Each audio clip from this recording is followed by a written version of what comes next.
Good afternoon, everyone, and thank you for joining Hosokawa's webinar on dry and wet sieving technology for particle size analysis. My name is Bill Brown. I am the Division Manager of the Chemicals and Minerals Group here at Hosokawa Micron Powder Systems. Hosokawa Micron Corporation is the global leader in powder processing equipment and systems with headquarters in Osaka, Japan. We employ over 1,500 employees worldwide and have production facilities in 5 countries, with 12 technical centers and research facilities. Hosokawa Micron Powder Systems was founded in 1923 under the name Pulverizing Machinery. We design, manufacture, and assemble equipment for size reduction, classification, mixing, compaction, and lab analysis in North and South America. Our equipment is designed for chemical, food, pharmaceutical, minerals, cosmetics, and plastics industries. We have a research and testing facility complete with an analytical laboratory here in southern New Jersey, where we encourage our customers to participate in equipment trials and system evaluations. At this time, I would like to introduce our presenter, Mr. Tim Calvo, Product Manager of Laboratory and Equipment and Analytical Equipment here at Hosokawa. Tim has over 30 years of experience in the industry and has been employed here at Hosokawa for just more than 20 years. Thank you, Bill. Welcome, everyone. Glad you could attend, and hopefully it will be informative for you all. The table of contents, as you see on the screen currently, is that we're going to talk about some of the mathematical models. We're going to talk about common methods of the instruments, criteria for selection, features, benefits, wet sieving technology, pneumatic sieving technology. Then we're going to close with a summary and then a Q&A. All right, particle size distribution. As we all know, particle size distribution is pretty much determined by the number of particles that are of a predetermined size and can be identified. So, we can look at it in a number of different ways. And as you see here on the screen, we have the typical definition from Wikipedia. Some of the mathematical models. What we typically can determine particle size with is a log normal distribution. Quite frankly, we look at the x-axis, the y-axis, determine a particle size, and look at a single tail type analysis.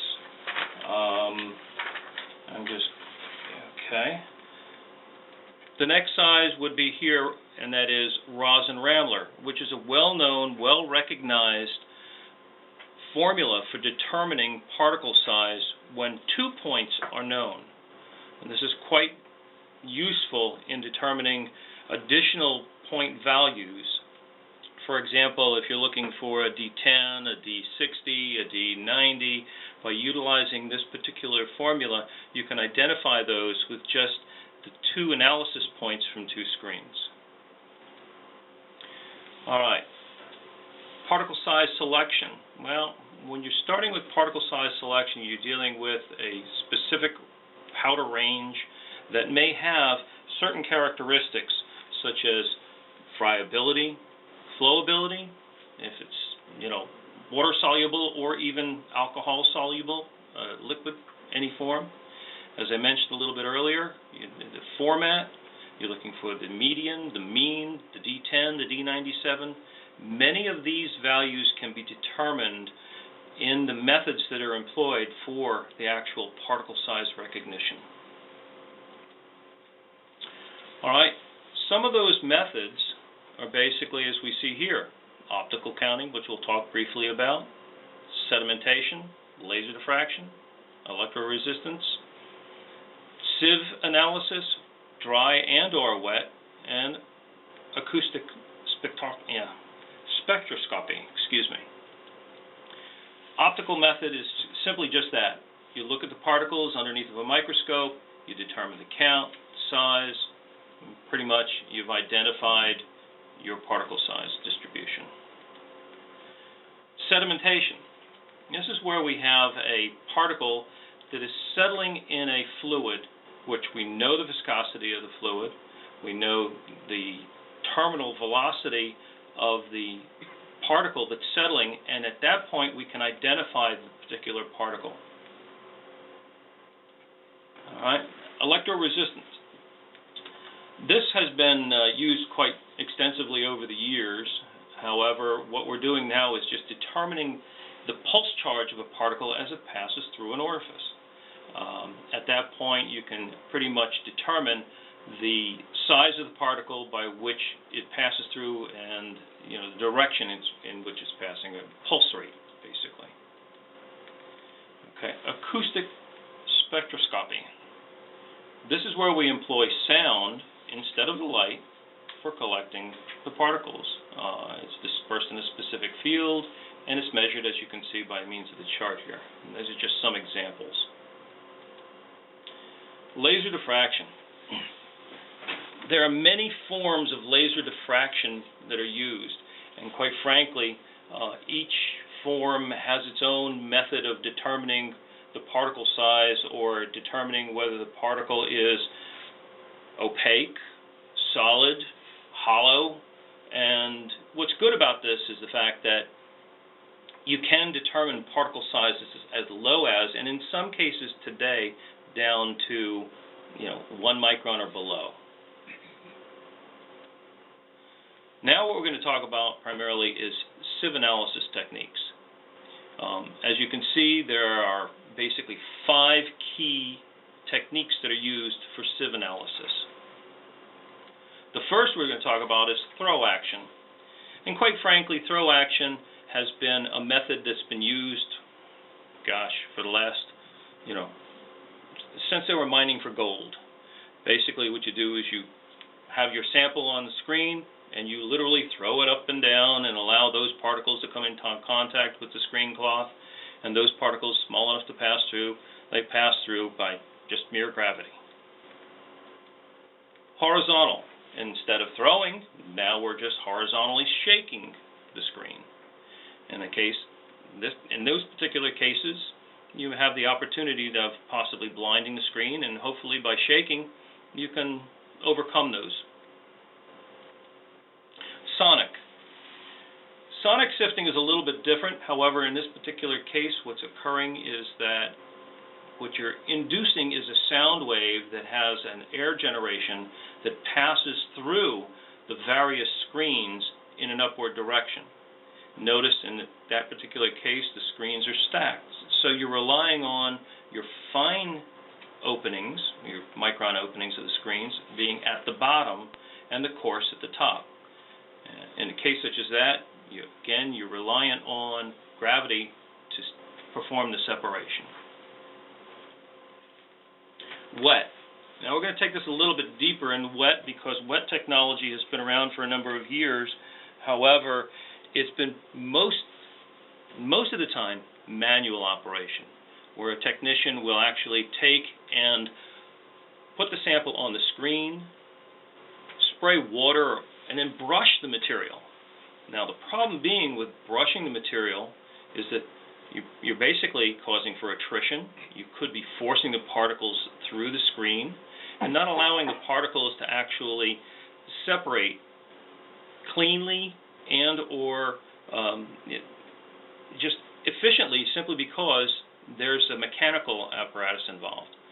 With this design here, what you're looking at is you have a spray nozzle that provides a constant flow of liquid. It does not come in, there's no mechanical parts that come in contact with the sieve and or the material. Secondly, there's also a vibration that's induced to allow the particles to be distributed.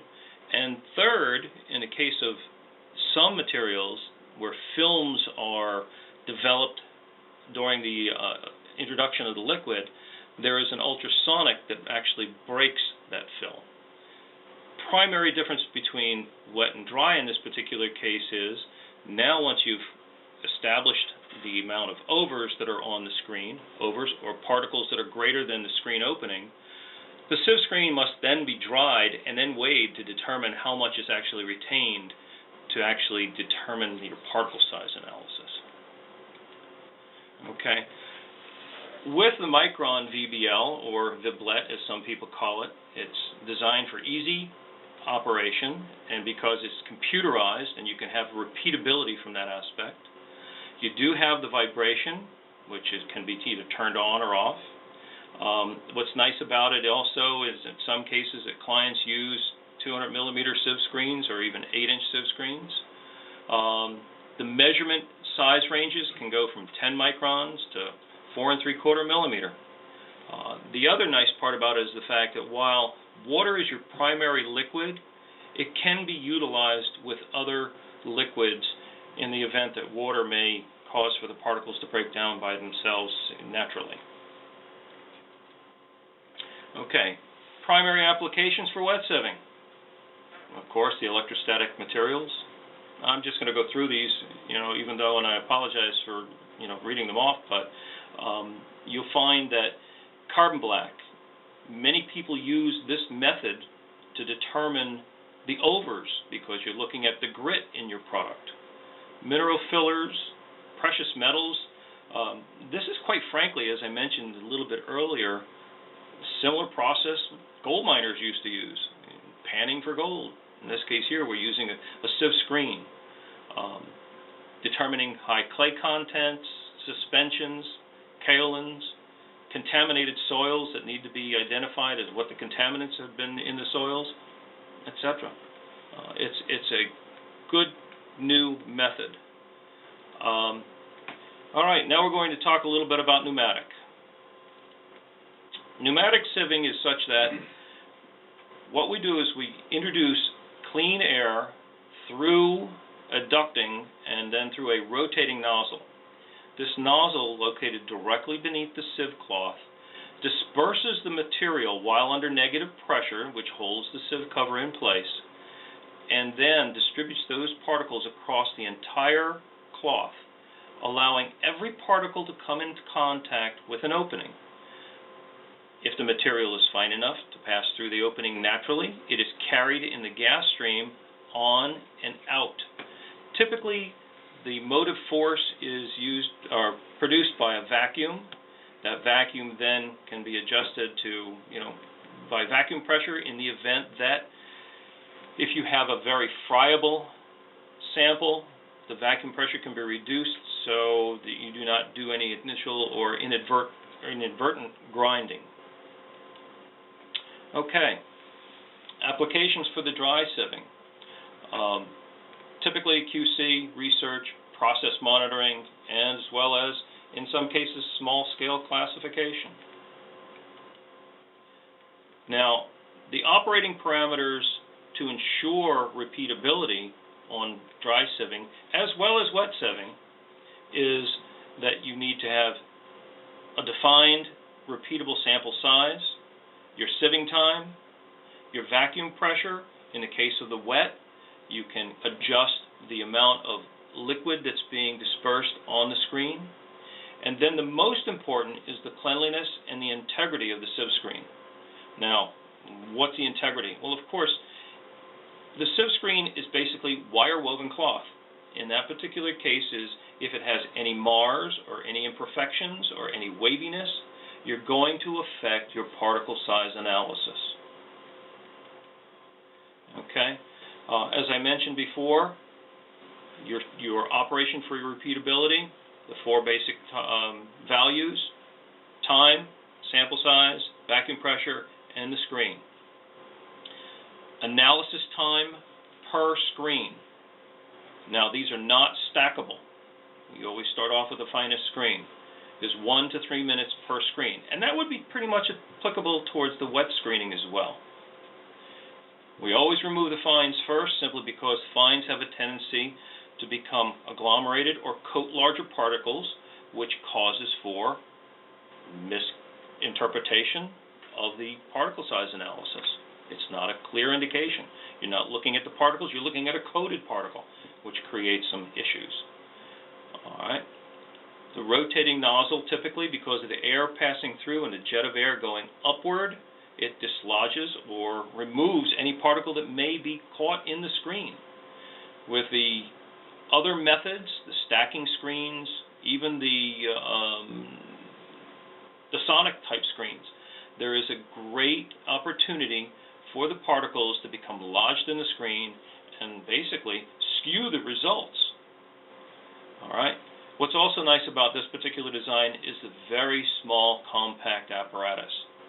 In addition to that, this particular model also has an onboard single-board computer. So you can actually download the information by means of a USB, and you can share that information and or network the unit. Typical arrangement of a dry unit. Basically, you have the scale, or the balance, as some people would refer to it, to identify what your weights. You have the main heart of the system, and the motive area here is the unit itself.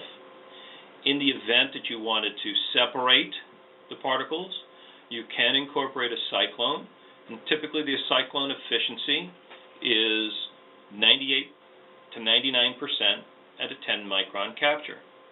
And then you have your air motive force, which is going to be your vacuum. Vacuums can vary in size, they can vary in filtration. Typically the vacuums have HEPA filters, so the analysis area or the operator is protected from any material that might become airborne. If material is airborne, that means something's wrong someplace, because these are clean systems and they continuously operate under a quote-unquote negative. Okay. Now, as I mentioned earlier, the fourth critical component of sieve analysis is your sieve screen. Do they comply, or how do they measure up? ASTM E-11 categorizes sieve screens, and this has been done over the last 3 years now, maybe a little bit longer than that, into 3 different levels. Your compliance grade, which just basically identifies the cloth that 66% of the time it's correct. Inspection grade, which many suppliers of screens utilize, is 99%, and that's measured by means of an electron microscope. Calibration grade, which gives you a little bit better percentage, but it also adds quite a bit more because it has to be certified as such. It gets you up to that just under 100%. All right. The question now becomes is, does your analysis method measure up? Because too often clients look at the screens and say, oh, it's just a screen, you know, it says what it is, and we're just going to continue on and continue to process without actually inspecting or recertifying the screens. All right. We here at Hosokawa comply with ASTM E-11 09. Our screens are constructed of 304 stainless steel frame and cloth. They vary in size between 20 microns to 4 3/4 millimeter. You can also obtain 5 through 45 micron screens in a nickel etched. What's equally nice about it, for those applications where it's necessary to have sterility, you can autoclave the screens, and each screen comes with a viable, a new gasket to help the process. Now we're going to get into some questions. This is my contact information for those of you who wish to make some notations, but we'll gladly take some questions at this time. Thank you, Tim. At this time, we will begin our question and answer forum. We have received a lot of questions throughout this program, and we'll try to answer as many as possible. If we are unable to answer your question at the moment, someone will provide you with the response offline. Tim, the first question. Is it possible to use more than one sieve screen at a time? The system, be it wet or dry, has been designed for a single screen operation.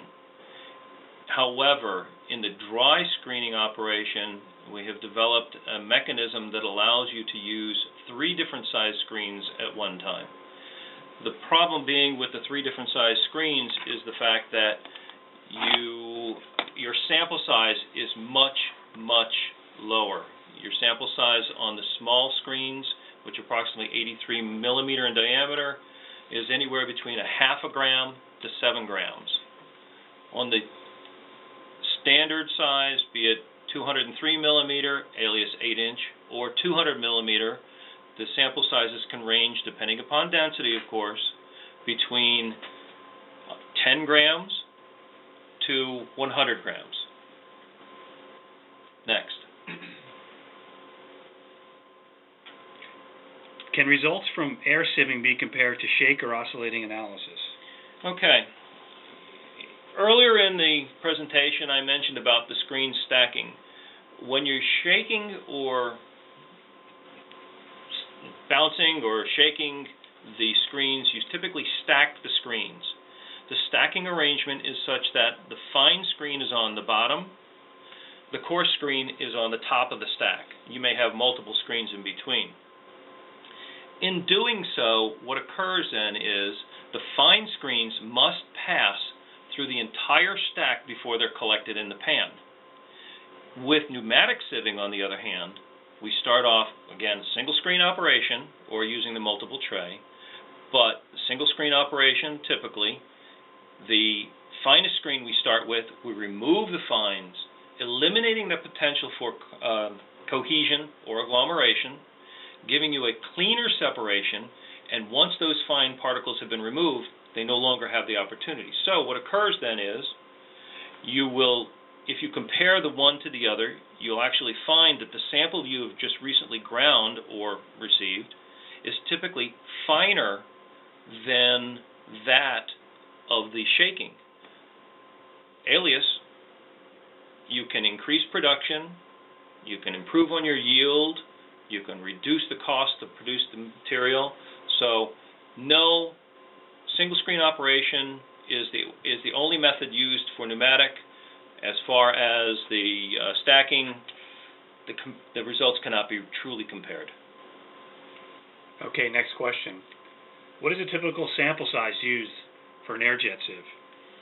Typical sample size will depend upon the size of the screen. 83 millimeter diameter screens run anywhere between 0.5 to 7 grams. The standard size screen, the 200 millimeter or the 203 millimeter, is approximately 10 to 100. Now, you'll find, depending upon density, that's going to vary.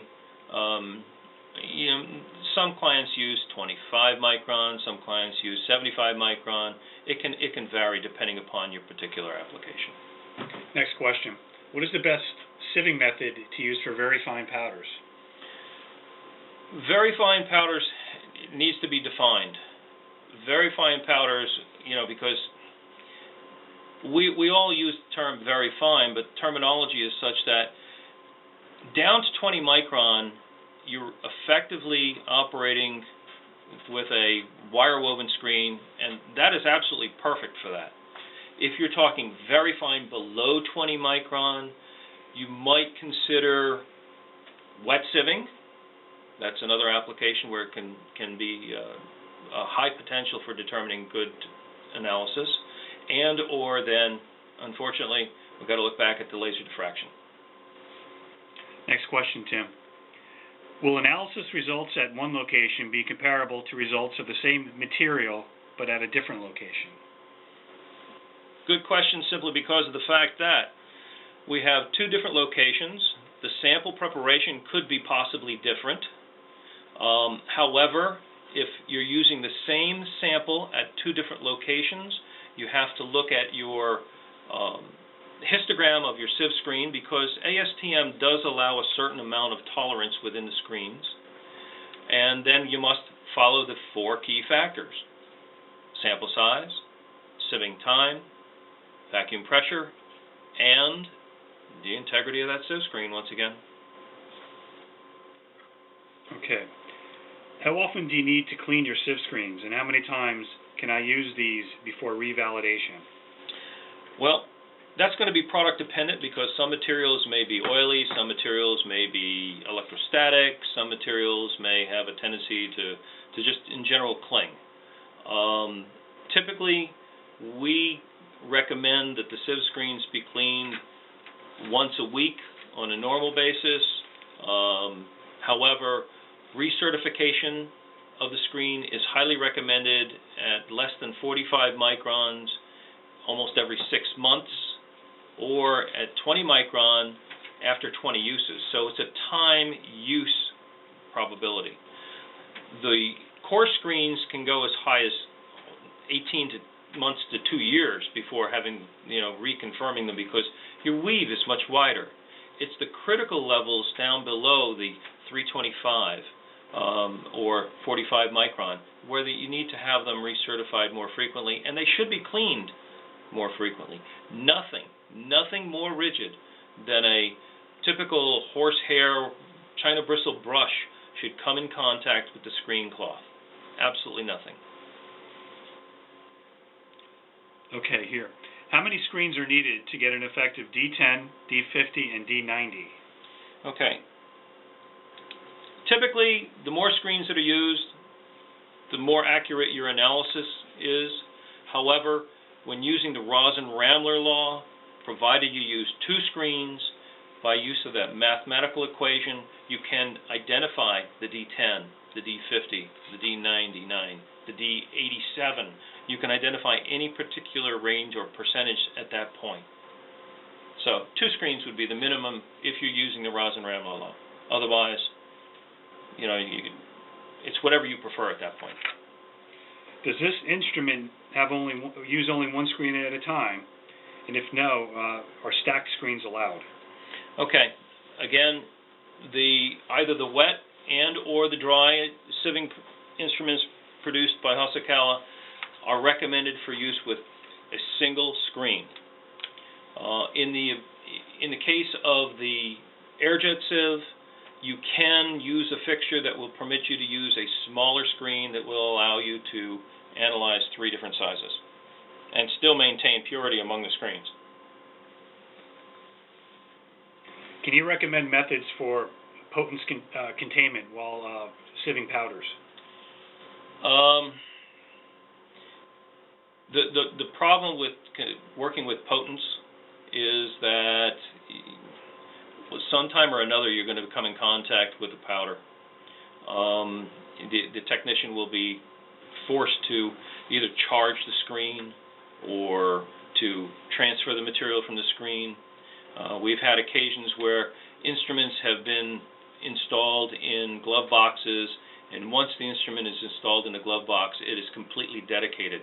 So now you have a transfer station that brings the powder in, but your screens and everything else that go into that particular potent containment or enclosure stay there. That's unfortunately, potents are a totally different world. Next question. How does product application play into selection of the appropriate vacuum?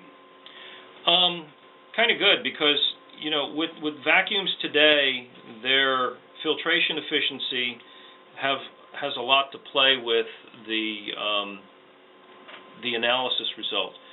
Typically speaking, there are 2 types of vacuums out there. You have the vacuum that utilizes a paper bag as your primary collection port, which in those cases they typically have an efficiency of 99% at 4 micron.